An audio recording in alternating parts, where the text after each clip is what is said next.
Hello, I'm David Stratton, and I'm talking about a film called Hotel Coolgardie, which is a documentary made by Pete Gleeson. Coolgardie is a small town west of Kalgoorlie in West Australia. It's a small place, nothing much happens there. The highway goes through, but most of the trucks don't seem to stop. The main focus of activity is the Hotel Denver City. Every 3 months, a couple of new barmaids are brought to work at the hotel behind the bar, and they're very often backpackers. And this film follows the fortunes of the latest two. They're from Finland, and their names are Lena and Steph. And we first see them in Perth signing on at an agency to come out to this fairly remote spot.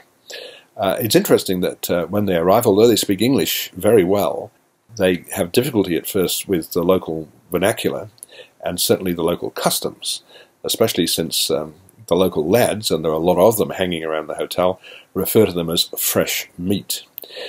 They live above the hotel, and it seems that it's not very hard for the locals to sort of just wander into their living accommodation, so that's a little bit disconcerting for them.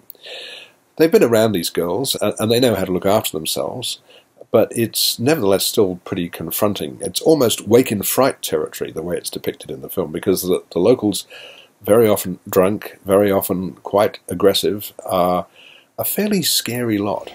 Actually, I was probably coming to see what you're like, but you're probably asleep, so that's why I crashed out.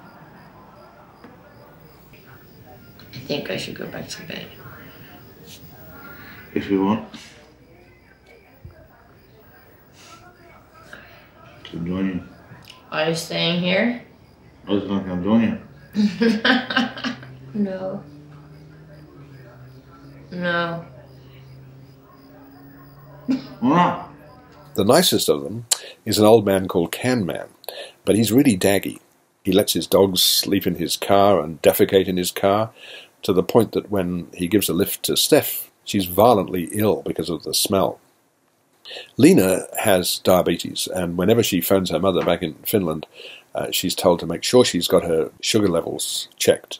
But she never seems to do anything much about that, which leads to some drama later in the film. With this sort of fly-on-the-wall documentary, you never quite know where it's going to go. It must be very daring to embark on something like this. But I think Pete Gleeson has done a remarkable job. It is a very strong narrative. It's quite gripping, and it holds you right to the very end. So it's quite an impressive piece of work, this, but also not a very flattering picture of the Australian outback. I'll give it 4 stars.